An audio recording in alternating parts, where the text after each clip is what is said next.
Good morning friends, Mishra sir mining class YouTube channel में आपका स्वागत है। आज की वीडियो में, आज की क्लास में हम लोग ओ लेटर से स्टार्ट होने वाला जितने भी स्टेट्यूट में वर्ड या उससे संबंधित ड्यूटी, रिस्पॉन्सिबिलिटी या अन्य कंटेंट्स कहें, उसकी चर्चा करने वाले हैं। तो ओ लेटर से स्टार्ट होने वाले वर्ड्स का डेफिनेशंस या उससे संबंधित कंटेंट्स की चर्चा करने के लिए तैयार हो जाइए फ्रेंड्स। तो यहाँ पर आपको दिखाई दे रही है स्क्रीन पे OCM, open cast mine. Open cast mines means ऐसा क्वायरी या एक्सकवेशन जो कि हम लोग मिनरल के सर्चिंग या ऑब्टेनिंग के लिए चलाते हैं या चलाए जा रहे हैं। तो यहां पर इसकी डेफिनेशन कहां दी गई है? माइंस एक्ट 1952 का जो आपकी डेफिनेशन 2 नंबर में दी गई है, के जिसको कहते हैं हम लोग 2 का के में। तो यहां पर ये दी गई है क्या चीज का definition? OCM, open cast working, open cast working या ओपन कास्ट माइन। तो इसकी डेफिनेशन में हम लोग पहला शब्द क्या कहेंगे? पहला शब्द देंगे ऐसा क्वायरी या एक्सकवेशन, ऐसा क्वायरी और एक्सकवेशन। एक्सकवेशन पहला वर्ड आपको ये करना, ऐसा क्वायरी या एक्सकवेशन जहां मिनरल के प्राप्ति प्राप्ति जिसको ऑब्टेनिंग कहते हैं, और सर्चिंग, खोज जिसको कहते हैं, सर्चिंग के लिए कोई ऑपरेशन चलाई जा रही है या चलाई गई है, कोई के लिए कोई ऑपरेशन चलाई जा रही है, ऑपरेशन चलाई जा रही है या चलाई गई है।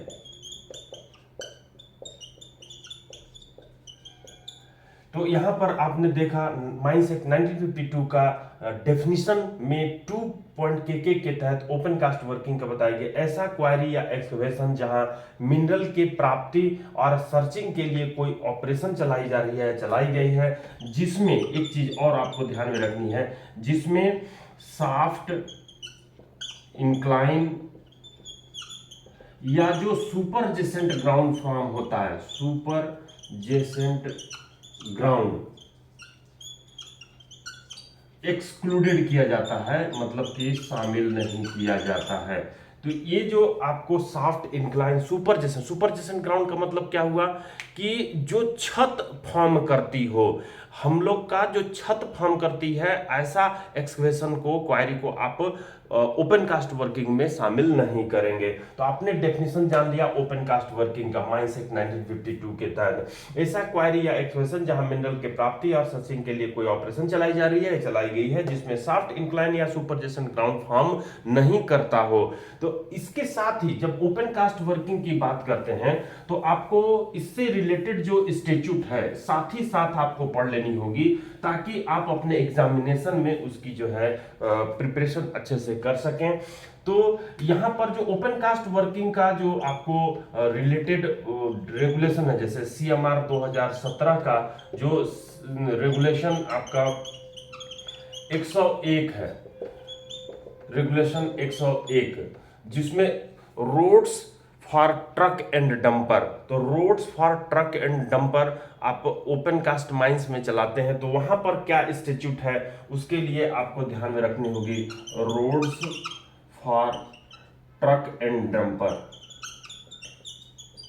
इसके साथ साथ जब आप आते हैं 105 रेगुलेशन में, तो manual open cast working, manual open cast working. जब 106 में आते हैं तो ये mechanised open cast working, mechanised mechanised open cast working. जब हम लोग 107 में आते हैं तो रिक्लेमेशन, यानी कि जब हम लोग माइनिंग कर लेते हैं तो उसको किस तरीके से भरने की बात कही गई है। 108 में आते हैं तो जो मटेरियल हम लोग निकालते हैं कोयले के ऊपर का, जो ओवर बर्डन होता है, बोझ होता है, जिसको हम लोग को डंप करनी पड़ती है, तो यहाँ पर हम लोग जो है डंप या स्पॉइल मैनेजमेंट की बात करते हैं, स्पॉइल डंप। जब 109 की बात करते हैं तो जो ओपन कास्ट माइंस में चाहे HEMM हो चाहे लाइट व्हीकल्स हो, उनके चलने के लिए ट्रैफिक रूल तैयार की जाती है, जो मैनेजर द्वारा तैयार की जाती है। तो वो जो ट्रैफिक रूल है ये आप इसके साथ उसमें पढ़ सकते हैं, ट्रैफिक रूल। और जब हम लोग बात करते हैं 110 की, तो 110 में आपको कोड ऑफ प्रैक्टिस, कोई भी न्यू मशीन या new technology, new mining method आप इंट्रोड्यूस करते हैं माइनिंग में, तो वहां पर code of practice, safe operating procedure SOP तैयार करते हैं। तो ये रेगुलेशन इसके साथ साथ आपको देख लेनी है। तो यहाँ पर आपने ओपन कास्ट वर्किंग के बारे में जाना। ओपन कास्ट वर्किंग जो माइंस एक्ट में थी, कोल माइंस रेगुलेशन में थी। अब हम लोग बात करते हैं दूसरे वर्ड का। दूसरे वर्ड जो है उसको स्टार्ट करने से पहले आप मिश्रा सर माइनिंग क्लास की यूट्यूब चैनल को लाइक कर लीजिए अगर लाइक नहीं किए हैं तो, और साथ ही जो सब्सक्राइब नहीं किए हैं वो सब्सक्राइब कर लें, अपने फ्रेंड्स के पास भी भेज करके उनको भी सब्सक्राइब करने के लिए बोलें, और बेल आइकन नहीं दबाए हैं तो बेल आइकन जरूर दबा लें। तो हम लोग दूसरी जो वर्ड है उसको पर आ रहे हैं, जिसमें हम लोग को कहते हैं ऑनर, OWNER। जब ऑनर की बात करते हैं तो ऑनर की बात आपको माइंस एक्ट 1952 के जो सेक्शन 2 है उसमें डेफिनेशन दी गई है कि माइन और माइंस का ऑनर मीन्स, मतलब एक माइन हो या कई माइंस का ऑनर का तात्पर्य है एनी पर्सन, ध्यान से देखिएगा, एनी पर्सन हु इज, यहां पर जो आपको वर्ड दी गई है इस वर्ड को इमीडिएट प्रोप्राइटर कहते हैं। तो इमीडिएट प्रोप्राइटर, तो इमीडिएट प्रोप्राइटर यानी कि जिसको हम लोग कहते हैं स्वत्ताधारी पट्टेदार, स्वत्ताधारी पट्टेदार हिंदी में कहते हैं। तो इमीडिएट प्रोप्राइटर हो और ऑक्यूपायर हो, ऑक्यूपायर का भी डेफिनेशन CEAR से स्टार्ट हो रही है, आज ही की हम लोग वीडियो में देखेंगे। ऑक्यूपायर CEAR 2023 के तहत, यानी कि सेंट्रल इलेक्ट्रिसिटी अथॉरिटी रेगुलेशन 2023 के तहत हम लोग ऑक्यूपायर का भी डेफिनेशन, जिसको हम लोग समापक कहते हैं, समापक।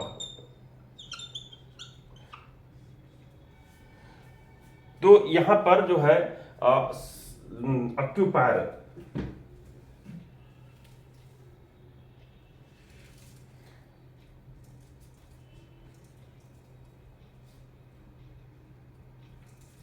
अधिभोगी कहा जाता है, समापक नहीं अधिभोगी, इसकी हिंदी मीनिंग देखेंगे तो अधिभोगी कहा जाएगा, अधिभोगी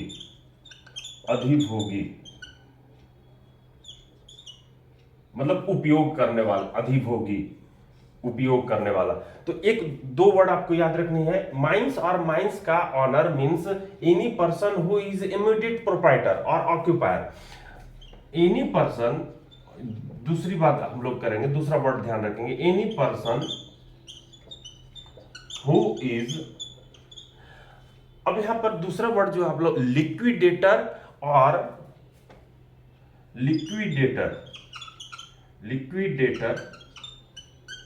और रिसीवर की बात करते हैं, रिसीवर। तो यहां पर ये जो तीसरी और चौथी वर्ड है लिक्विडेटर और रिसीवर, तो इसमें हम लोग बात करते हैं लिक्विडेटर जिसको बोलते हैं समापक को, समापक, रिसीवर यानी कि जो रिसीव करने वाला होता है जिसको हम लोग रिसीवर ही कहेंगे।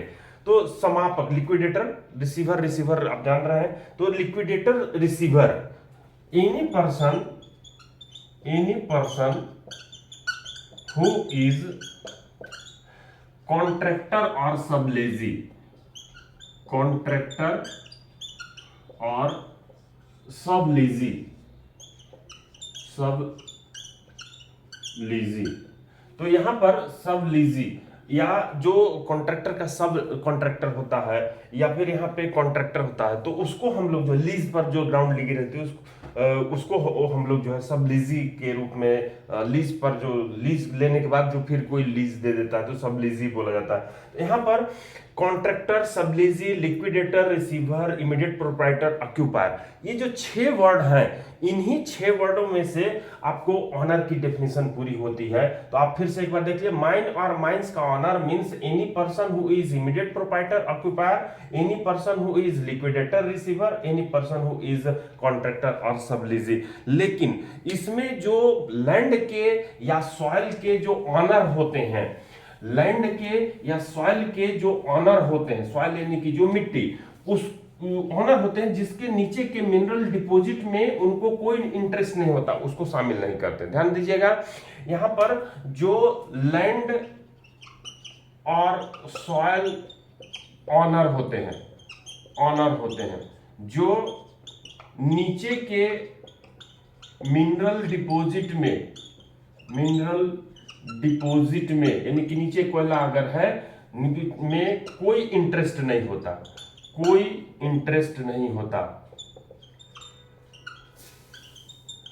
नहीं होता, तो इसको हम लोग शामिल नहीं करते हैं ऑनर के डेफिनेशन में। लैंड या सॉइल का ऑनर है, जमीन का मालिक है, लेकिन नीचे के मिनरल डिपॉजिट में उसका कोई इंटरेस्ट नहीं है, तो उसको हम ऑनर के डेफिनेशन में माइंस एक्ट 1952 के तहत नहीं शामिल करेंगे। दूसरी चीज की जो रेंट और फाइन प्राप्त करता है, रेंट और फाइन प्राप्त करता है, तो उसको भी हम लोग ऑनर के डेफिनेशन में शामिल नहीं करते। तो आपने जान लिया क्या चीज, ऑनर का डेफिनेशन। लेकिन ऑनर के डेफिनेशन के साथ साथ आपको मैं बताऊं कि यहां पर ऑनर का ड्यूटी और रिस्पॉन्सिबिलिटी, आपको ड्यूटी एंड रिस्पॉन्सिबिलिटी भी, ड्यूटी एंड रिस्पॉन्सिबिलिटी भी जो है आपको सीएमआर जो 37 में दी गई है उसकी आप एक बार अवश्य ध्यान से रीड कर लेंगे। और उसके बाद हम लोग आते हैं ऑफिशियल, ऑनसेटर, ओवरमैन, ऑर्डिनरी एम्प्लॉयड। तो यहां पर ड्यूटी रिस्पॉन्सिबिलिटी को मैं शेयर करने से पहले मैं यहां पर बता देना चाहता हूं, ऑर्डिनरी एम्प्लॉयड आपको जो रेगुलेशन है, रूल है, माइंस एक्ट है, कई जगह पर ऑर्डिनरी एम्प्लॉयड लिखा रहता है, सामान्यतः नियोजित जिसको बोला जाता है, सामान्यतः नियोजित। तो यहां पर जो माइंस रूल में जो ऑर्डिनरी एम्प्लॉयड की जो डेफिनेशन दी गई है, ये माइंस एक्ट की डेफिनेशन हो गई। जो भी स्टेट्यूट में मैं जैसे बताया कि माइंस एक्ट हो, चाहे माइंस रूल हो, चाहे CEAR हो, चाहे CMR हो, ओ से लेटर से स्टार्ट होने वाले जितने वर्ड हैं उसकी हम लोग डेफिनेशन देखना। तो यहां पर ऑर्डिनरी एम्प्लॉयड की अगर बात करें, एम्प्लॉयड की, तो यहां पर सामान्यतः नियोजित जिसको बोला जाता है, सामान्यतः नियोजित। तो इसके बारे में आप कहते हैं पिछले कैलेंडर ईयर में, पिछले कैलेंडर ईयर में किसी भी दिन नियोजित व्यक्तियों की औसत संख्या ही ऑर्डिनरी एम्प्लॉयड कहलाती है, ऑर्डिनरी एम्प्लॉयड कहलाती है।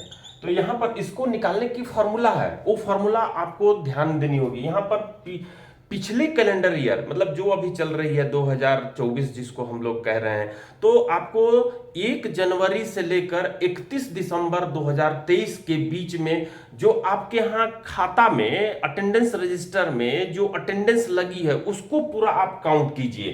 तो यहां पर मैं फॉर्मूले के रूप में कहता हूं कि ऑर्डिनरी एम्प्लॉयड मींस होता है पिछले साल लगी हुई कुल हाजिरी, पिछले ईयर लगी कुल हाजिरी अटेंडेंस,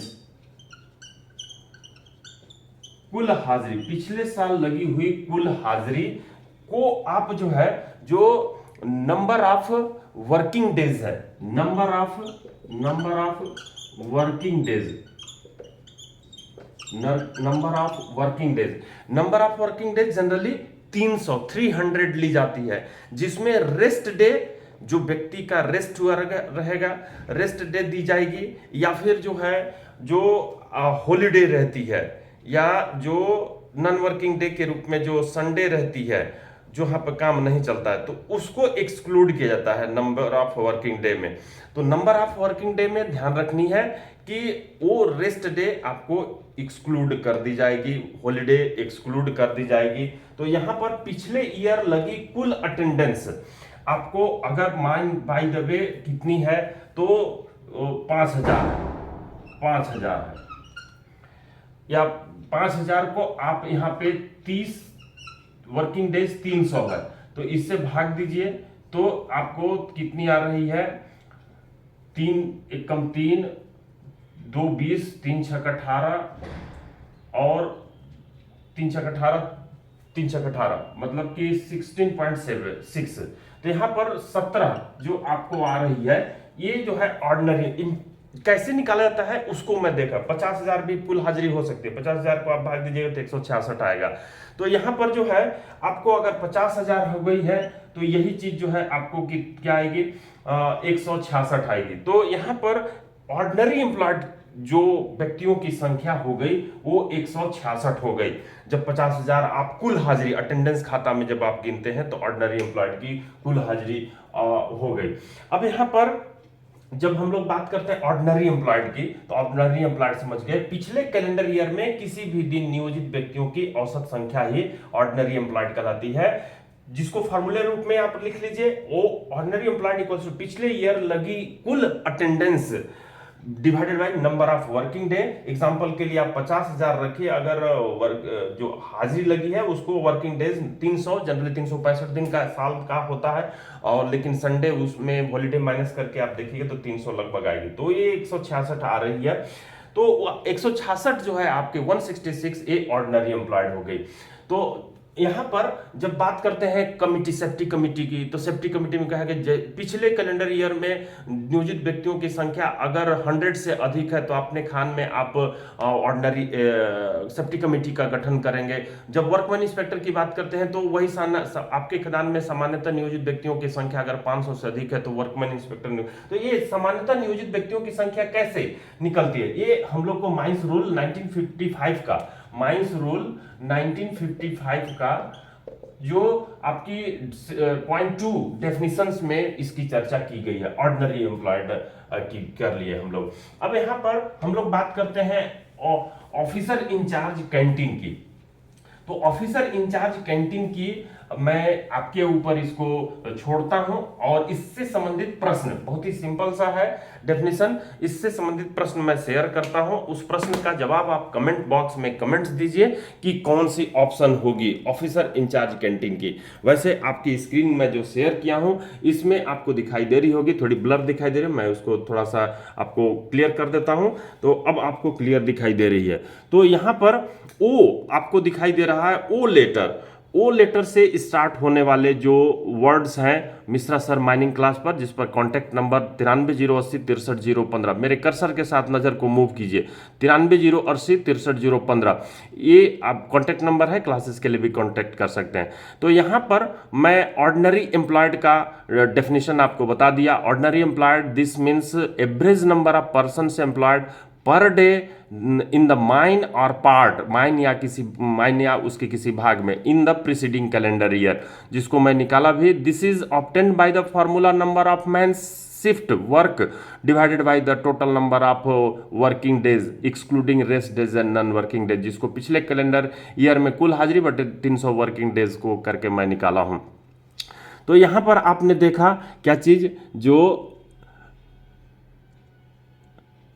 ये जो है आपके सामने दिखाई दे रही है, जो न्यू बैच स्टार्ट हो रही है ऑनलाइन ऑफलाइन, जो भी आपके एग्जामिनेशन आने वाले हैं डीजीएमएस के या सब्सिडरी के, उसमें on Mishra sir mining class पर कॉन्टैक्ट नंबर दी हुई है 9308063015। Video class video also available after class. Class के बाद आपको क्लास वीडियो अवेलेबल हो जाएगी। वर्किंग की क्लास 12 सितंबर से 25 सितंबर के बीच में 15 दिन की चलने वाली है, जो 54 घंटे की है। और ये जो 54 घंटे की क्लासेस होगी, जिसकी टाइमिंग आप कॉन्टैक्ट करके पूछ सकते हैं, जो 54 घंटे की 15 दिन में कंप्लीट होगी, जिसमें डीजीएमएस के सिलेबस और जो आपके प्रीवियस ईयर के क्वेश्चन है वो कंप्लीट किए जाएंगे। तो यहां पर दूसरे नंबर में वेंटिलेशन होगी 26 सितंबर से 9 अक्टूबर के बीच में, और तीसरे नंबर पर लेजिस्लेशन होगी जो कि 10 अक्टूबर से 23 अक्टूबर के बीच में होगी, और चौथे नंबर पर मशीनरी होगी जो 24 अक्टूबर से 13 नवंबर के बीच में होगी, और ओवर बैनर माइनिंग सरदार की 14 नंबर से 27 नवंबर के बीच में होगी।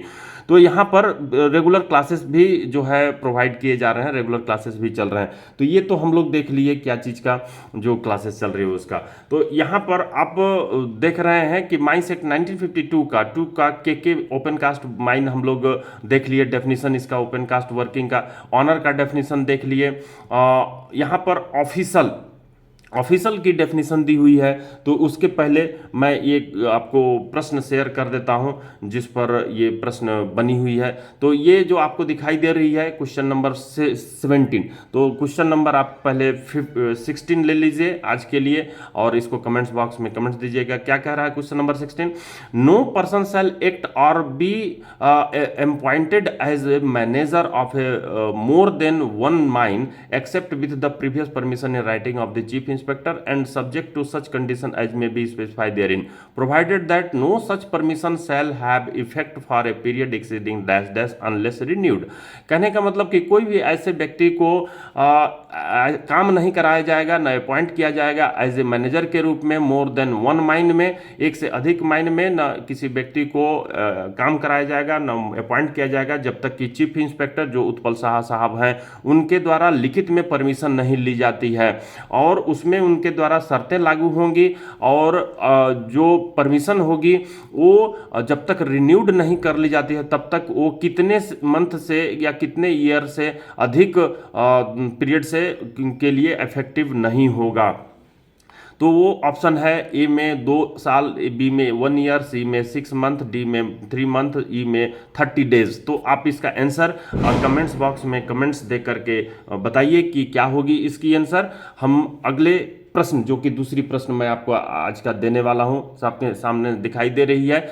कल का वीडियो अगर देखे होंगे तो इसमें प्रश्न दिख रही होगी, इसको कमेंट्स बॉक्स में कमेंट्स दीजिए। As per mines act 1952 in the definition of officer in-charge canteen not included, officer in-charge canteen में नॉट इंक्लूडेड कौन नहीं शामिल होते हैं? तो 1955 का जो माइंस रूल है उसमें आपको बताई गई है, A contractor, B subcontractor, C manager, D assistant manager, E none of the above. तो आंसर छिपी हुई है, आंसर कमेंट्स बॉक्स में आप दीजिए और अपने आप को जज कीजिए कि मैं किस स्तर पे हूँ, एग्जामिनेशन पास करने के किस स्तर में हूँ। तो आते हैं अगले टॉपिक पर, जो कि हम लोग बात कर रहे थे ऑफिशियल की। तो यहाँ पर ऑफिशियल जब मैं बात कर रहा हूँ किसकी, कि जो अपनी ऑनर की जो डेफिनेशन देखे, ऑनर की जो डेफिनेशन देखे, उस ऑनर की डेफिनेशन में हम लोगों को ऑनर की ड्यूटी की रिस्पॉन्सिबिलिटी की भी चर्चा कर लेंगे। तो आपके स्क्रीन पर दिखाई दे रही है रेगुलेशन 37 CMR 2017 का, duty and responsibilities of owner. In taking preventive and protective measures, the owner shall arrange for regular assessment of the risk and dealing with it in the following order of priority। तो ये priority जो नीचे में दी गई है, इस priority को तहत मतलब कि आपको सीक्वेंस बनानी होगी क्या चीज़ के लिए, जो आपके रिस्क हैं खदान में, जो आप रेगुलर एसेस करते हैं और उनको डीलिंग करते हैं। तो ये ऑनर की ड्यूटी बनती है कब, जब वो प्रिवेंटिव और प्रोटेक्टिव मेजर्स टेकिंग करने का प्रोसीजर तैयार कर रहे होते हैं। तो प्रिवेंटिव और प्रोटेक्टिव मेजर्स जब तैयार करते हैं तो उसमें रिस्क को आइडेंटिफाइड करने, असेस करने और उसको डीलिंग करने के लिए जो प्रायोरिटी तैयार होगी वो इस रूप में होगी। ए नंबर में एलिमिनेट द रिस्क, सबसे पहले वो रिस्क को एसेस करने के बाद एलिमिनेट करेंगे, कैसे किया जाएगा। फिर control the risk at source, source पर ही रिस्क को कंट्रोल कर लिया जाए। सी नंबर में minimise the risk that include the design of safe work system, जो रिस्क है उसको मिनिमाइज हुआ कि नहीं, ताकि जो वर्क सिस्टम है वो अपना सेफली कार्य होता रहे, ऐसा डिजाइन करना होगा।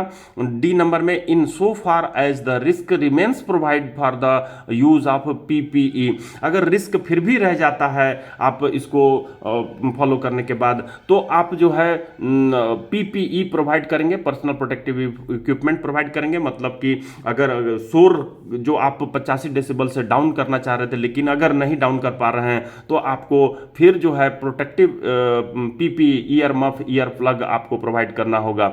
उसी तरह से अन्य जो डेंजर्स हैं, रिस्क हैं, उनको अवॉइड करने के लिए मिनिमाइज नहीं हो पाती है तो आप पीपीई प्रोवाइड करेंगे। Having regard to what is reasonable, practicable, feasible and to good practice and the exercise of the due diligence. तो यहाँ पर जो क्या ध्यान में रखनी है इस संबंध में बताई गई है, उनको ध्यान में रखते हुए पीपीई प्रोवाइड करनी है, जो कि वो रीजनेबल होगी, प्रैक्टिकेबल होगी, फिजिबल होगी, गुड प्रैक्टिस की जाएगी और ड्यू डिलिजेंस के तहत एक्सरसाइज की जाएगी। दूसरे नंबर में कहता है owner shall take all necessary measures to eliminate और minimize the risk to safety and health of person employed in the mine under their control and shall. तो ये जो ऑनर्स होंगे वो नेसेसरी मेजर्स लेंगे, आवश्यक सावधानियां लेंगे, काहे के लिए, जो लोगों के सुरक्षा और स्वास्थ्य का रिस्क को मिनिमाइज करने के लिए या एलिमिनेट करने के लिए। तो जो होंगे वो उनके कंट्रोल में होंगे, देयर कंट्रोल में ही होंगे ऑनर्स के। इसके तहत ensure that mine is designed, constructed and provided with electrical, mechanical and other equipment including a communication system to provide condition for safe operation and healthy working environment। तो यहाँ इस चीज को सुनिश्चित करने के लिए कही गई है कि जो अपना माइंड को इस तरीके से डिजाइन करेंगे, कंस्ट्रक्ट करेंगे और प्रोवाइड करेंगे, उसके साथ माइंड के साथ क्या इलेक्ट्रिकल, मैकेनिकल या other equipment including communication system को वो जो है ऐसा प्रोवाइड करेंगे और ऐसा सेफ ऑपरेशन प्रोवाइड करेंगे, working healthy working environment provide करेंगे जो उनके कंट्रोल में रहे।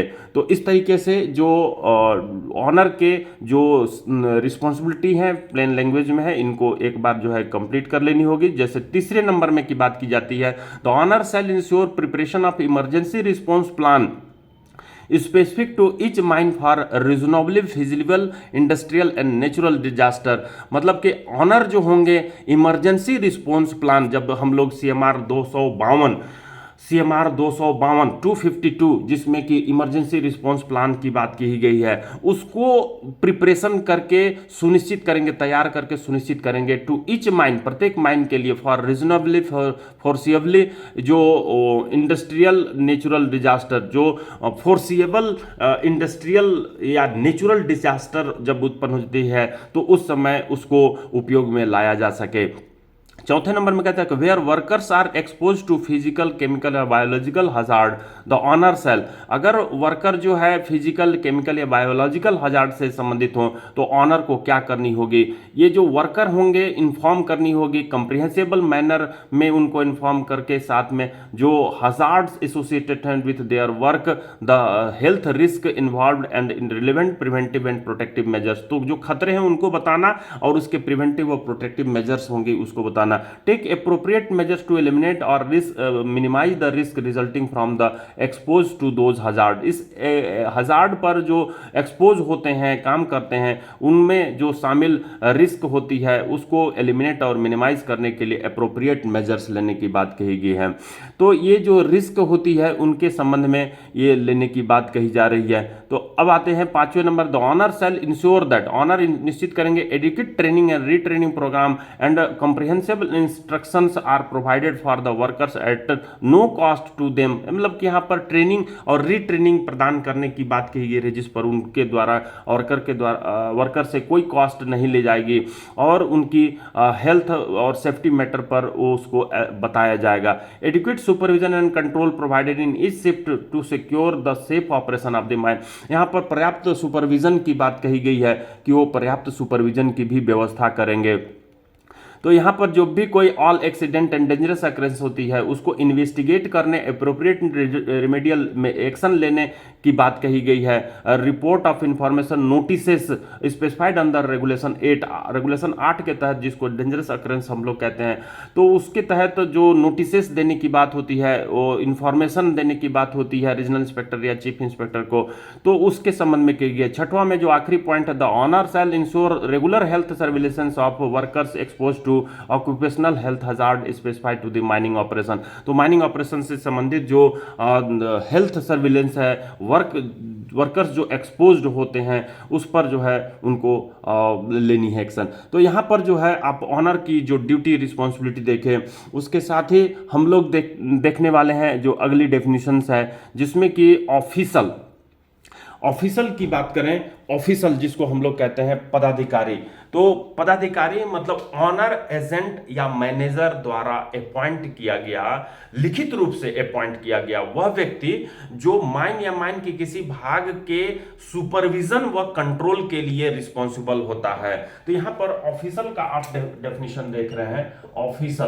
ऑफिसल में हम लोग जो है CMR जो आपका CMR 2 ऑफ 2017 में हम लोग बात करते हैं ऑफिसल के डेफिनेशन का। तो यहां पर कहते हैं कि ऑफिसल मीन्स वह व्यक्ति जो ऑनर, एजेंट, मैनेजर द्वारा रिटन रूप में क्या के लिए माइन और पार्ट के सुपरविजन और कंट्रोल के लिए अपॉइंट किया गया रहता है। जिसके अंदर हम लोग अगर देखें कि किसको किसको शामिल किया जाता है, तो हम लोग जो है इसमें शामिल करते हैं 1 नंबर में सेफ्टी ऑफिसर को, 2 नंबर में वेंटिलेशन ऑफिसर को, 3 नंबर में असिस्टेंट मैनेजर को, 4 नंबर में ओवरमैन को, 5 नंबर में माइनिंग सरदार को, 6 नंबर में इंजीनियर को, ENGR शॉर्टकट में कहते हैं, 7 नंबर में सर्वेयर को, 8 नंबर में डस्ट इंचार्ज को, 8-9 नंबर में सैंपलिंग इंचार्ज को। तो इनको इसमें जो है शामिल किया जाता है। तो यहां पर पूछता है प्रश्न कि माइनिंग सरदार ऑफिसल के अंतर्गत आते हैं कि नहीं, या इनमें से कौन है जो नहीं आते हैं ऑफिसल के अंतर्गत। तो इसी में जो है आपको दे देगा ऑनर। तो ऑनर जो है चूज करनी होगी, ऑक्यूपायर देता है तो चूज करनी होगी कि उसको हम लोग जो है ऑफिसल की परिभाषा के अंतर्गत नहीं शामिल करते हैं। तो ये आपने देख लिया ऑफिसल। अब हम लोग जो है नेक्स्ट जो वर्ड है ओवरमैन। तो जब ऑफिसल की बात करते हैं तो इसके साथ ही आपको इसकी ड्यूटी जो दी हुई है, ड्यूटी रिस्पॉन्सिबिलिटी, वो भी साथ में जो है पढ़ लेनी होगी, जिसमें हम लोग बात करते हैं। तो ये जो है आपको 42 में इसकी ड्यूटी दी गई है। तो 42 जो आपकी रेगुलेशन है ऑफिसल की, उसके साथ साथ उसमें देख लेनी है। तो ये हो गई ऑफिसल। अब हम लोग आते हैं ओवरमैन। तो ओवरमैन की परिभाषा में कहते हैं मैनेजर या ओवरमैन का सर्टिफिकेट प्राप्त तो वह व्यक्ति जिसे मैनेजर द्वारा, ध्यान रखिएगा इसमें केवल कहा गया है मैनेजर द्वारा जो डेजिग्नेट किया जाता, मैनेजर द्वारा जो अपॉइंट किया जाता है, लिखित रूप से अपॉइंट किया जाता है, जो माइन या माइन के किसी भाग के पार्ट की किसी भी किसी भी कार्य को ऑपरेट करने के लिए उसको डेजिग्नेट किया जाता है, जो माइनिंग सरदार से सुपीरियर होता है, माइनिंग सरदार से जो सुपीरियर होता है, और असिस्टेंट मैनेजर से जो है वो जस्ट बिलो रैंक का होता है। तो इसमें जो आप देखें ओवरमैन की साथ में उसकी ड्यूटी जो रेगुलेशन 47 में दी गई है उसको भी जो है आपको ध्यान में रख लेनी होगी, पढ़ लेना होगा। तो यहाँ पर आपको स्क्रीन पर दिखाई दे रहा है, मैं स्लाइड शो के तहत बड़ा कर देता हूँ जिसमें आपको क्लियर और विजिबिलिटी हो जाए। तो यहाँ पर आप देख रहे हैं official means a person appointed in writing by the owner agent और manager to perform duty of supervision in a mine और part thereof the includes an assistant manager, ventilation officer, safety officer, sampling charge, dust incharge, overman, sirdar, engineer, surveyor. तो ये चीज आपने देख लिया। Plus में आपको 42 नंबर का जो रेगुलेशन है उसको पढ़नी है। जब हम लोग बात करते हैं ऑन सेटर की, तो onsetter means a person appointed to superintendent the raising and lowering of persons tool और materials and to transmit signal at any inset और सॉफ्ट बॉटम्स।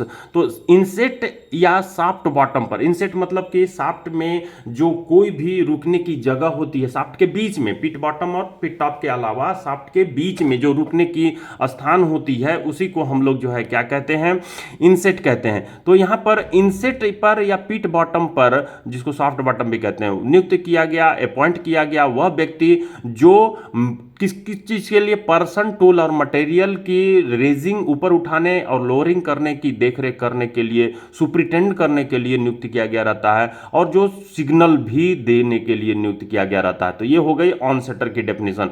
अब हम बात करेंगे ओवरमैन की। ओवरमैन means a person possessing a manager और ओवरमैन certificate, जो manager का सर्टिफिकेट या तो सेकंड क्लास या फर्स्ट क्लास जो भी सर्टिफिकेट प्राप्त किया हो, या तो ओवरमैन का सर्टिफिकेट प्राप्त किया हो, अपॉइंटेड बाय द मैनेजर। यहां पर केवल मैनेजर द्वारा इन्हें अपॉइंट किया जाता है, ध्यान रखिएगा, in writing under any designation, जिसको किसी भी डेजिग्नेशन में अपॉइंट किया जा सकता है, ये भी ध्यान रखिएगा। रेगुलेशन के अंदर कह दिया गया माइनिंग सरदार के रूप में भी उनको डेजिग्नेट किया जा सकता है, मैनेजर सर्टिफिकेट और ओवरमैन सर्टिफिकेट होने के बावजूद भी, under any designation whatsoever to perform the, जो उनको परफॉर्म करनी है, to perform the duties of supervision और कंट्रोल, जो माइन या माइन के किसी भाग के सुपरविजन या कंट्रोल करने के लिए उनको नियुक्त किया जाता है। And is such supervision to the sardar, superior से सरदार से ऊपर होंगे। यहाँ 47 नंबर जो रेगुलेशन है उसको भी आपको ध्यान में रख लेनी है। तो यहाँ पर आपने देखा इस पेज में। अब मैं नेक्स्ट पेज में आता हूँ जिसकी चर्चा मैं कर चुका हूँ, ordinary employed officer in-charge canteen की आपको प्रश्न के तहत उसको पूरी करनी है। यहाँ पर CEAR 2023 का जो 2ZV में ऑक्यूपायर, जिसकी डेफिनेशन हम लोग देखने वाले हैं, तो मेरे कर्सर के साथ नजर को मूव कीजिए। ऑक्यूपायर, जिसको हम लोग ऑनर के डेफिनेशन में भी देखे थे, ऑक्यूपायर का मतलब क्या होता है, मींस द ऑनर और person in occupation of the premises where electricity is used or proposed to be used. Occupier means वह मालिक या वह व्यक्ति इन ऑक्यूपेशन ऑफ द प्रीमिसेस, जो कि उस परिधि के अंदर, उस परिसीमन के अंदर ऑक्यूपेशन में काम कर रहा हो, ऑक्यूपेशन में काम कर, ऑक्यूपेशन रखता हो, जिसका ऑक्यूपेशन हो, उस परिधि में उसका ऑक्यूपेशन हो, मतलब कि उसकी परिधि के, माइन की परिधि जिसको हम लोग बोलते हैं, माइन की परिधि में उसका अधिकार हो, ऑक्यूपेशन हो।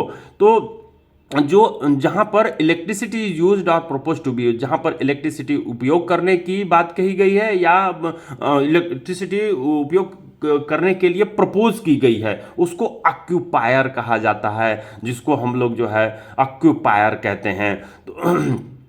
तो यहां पर जो है हम लोग ऑक्यूपायर का डेफिनेशन देखें, जिसकी हिंदी मीनिंग की कहते हैं तो अधिभोगी, जिसको उपयोग करने वाला ऑक्यूपायर भी बोला जाएगा।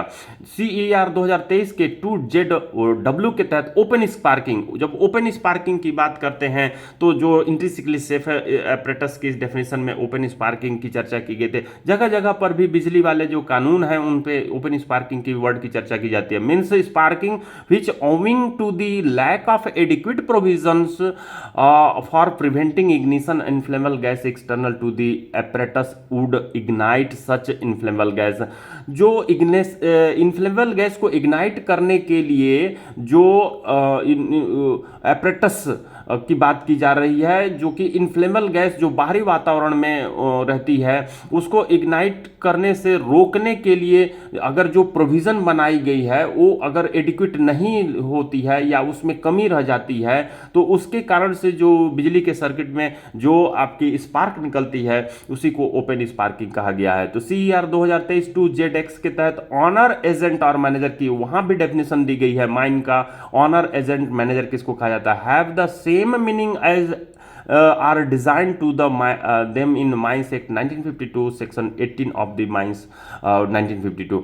तो यहाँ पर जो आपको 18 में वही जो आपकी बताई गई है वही same meaning owner agent manager की होगी। तो मैं यहाँ पर जो ऑनर एजेंट मैनेजर की जो ड्यूटी रिस्पॉन्सिबिलिटी दी गई है कंबाइन रूप से माइंस एक्ट 1952 के सेक्शन 18 के तहत, उसमें पहला पॉइंट क्या कहता है ध्यान रखिए। कंबाइन रूप से ऑनर एजेंट मैनेजर की ड्यूटी सेक्शन 18 में दी गई है। Owner and agent shall be responsible for the financial provision in the connection with the compliance of statute. कानून का पालन करने के संबंध में जो ऑनर और एजेंट होंगे वो फाइनेंशियल प्रोविजन के लिए रिस्पॉन्सिबल होंगे, यानी कि आर्थिक प्रावधानों को के लिए रिस्पॉन्सिबल होंगे। कौन? Owner and agent. तो यहां पर मैनेजर को छूट दी गई है, फाइनेंशियल प्रोविजन के लिए रिस्पॉन्सिबल नहीं रहते हैं। अब दूसरा नंबर देखिए, the responsibility of the following item shall not be given to the manager. Manager को इनके लिए रिस्पॉन्सिबिलिटी नहीं दी जाएगी। क्या क्या चीज है वो? सेक्शन 58 का डी क्रीच, सेक्शन 58 का ई पीट हेड, सेक्शन 58 टू का पी कैंटीन। तो क्रीज पीट हेड कैंटीन के लिए उनको रिस्पॉन्सिबिलिटी नहीं दी जाएगी। फॉर दिस द ऑनर और agent of any other person appointed for the purpose shell be responsible. तो ये जो ऑनर एजेंट होंगे वो जो है जो डायरेक्टर होते हैं, जो एजेंट होते हैं, वो किसी और व्यक्ति को इन कामों के लिए क्रीज पीटहेड कैंटीन के लिए रिस्पॉन्सिबल रखेंगे, अपॉइंट करेंगे। तीसरे नंबर की जब बात करेंगे, तीसरे नंबर सब सेक्शन की, तो in case of any contravention of A statue, कानून का किसी भी प्रकार का उल्लंघन अगर होता है खदान के अंदर, due to instruction given by the owner और एजेंट और एनी पर्सन, जो कि किसी भी ऑनर एजेंट या अन्य किसी व्यक्ति द्वारा इंस्ट्रक्शन के कारण से कोई स्टैच्यूट का उल्लंघन होता है, कानून का उल्लंघन होता है। ऑनर दिए इंस्ट्रक्शन, एजेंट दिए इंस्ट्रक्शन या कोई अन्य व्यक्ति इंस्ट्रक्शन दिया जिसके चलते कानून का उल्लंघन हो गया, उस केस में of their behalf of any person employed in the mine bypassing the manager, manager के द्वारा बाईपासिंग करके दी जाती है, such person shall be responsible. तो वह व्यक्ति भी जो है रिस्पॉन्सिबल होगी, चाहे ऑनर, एजेंट, मैनेजर या अन्य कोई व्यक्ति जो अन्य किसी व्यक्ति के बिहाफ में देता है, तो वह व्यक्ति जो इंस्ट्रक्शन दिया, जैसे कोई वर्कर है जो इंस्ट्रक्शन दिया कि भाई सभी कोई इस जगह पर काम करो, और मैनेजर साहब ने आदेश दिया है, तो वो उस जगह पर अगर फॉल हो गई तो मैनेजर तो रिस्पॉन्सिबल ही होगा, लेकिन जो व्यक्ति इंस्ट्रक्शन दिया है वह भी जो है रिस्पॉन्सिबल होगा। तो ये आपकी तीसरे नंबर में हो गई। चौथे नंबर की बात करेंगे, subjected to provisions of sub section 1, 2, 3 owner agent और manager shall be responsible for compliance of this statute. तो 1, 2, 3 में दिए गए रिस्पॉन्सिबिलिटी के साथ साथ कानून का पालन करने के लिए, स्टैच्यूट का पालन करने के लिए ऑनर एजेंट मैनेजर हर समय रिस्पॉन्सिबल रहेंगे। तो ये प्रोविजन के लागू होते हुए भी ऑनर एजेंट मैनेजर कानून का पालन कराने के लिए, स्टैच्यूट का कंप्लायंस कराने के लिए प्रतिबद्ध रहेंगे, रिस्पॉन्सिबल रहेंगे। पांचवा नंबर में कहता है, if any contraventions occurs due to any person working in the mine, the owner the following person shall also be responsible.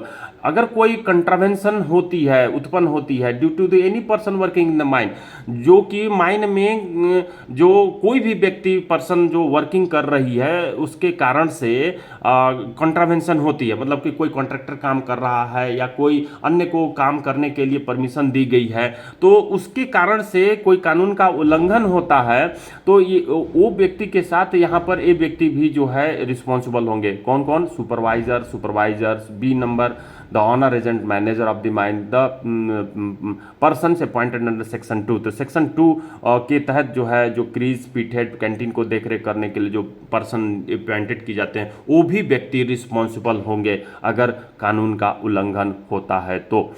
provided that if can prove that that he has taken sufficient care and diligence to obviate that he may not be premises responsible।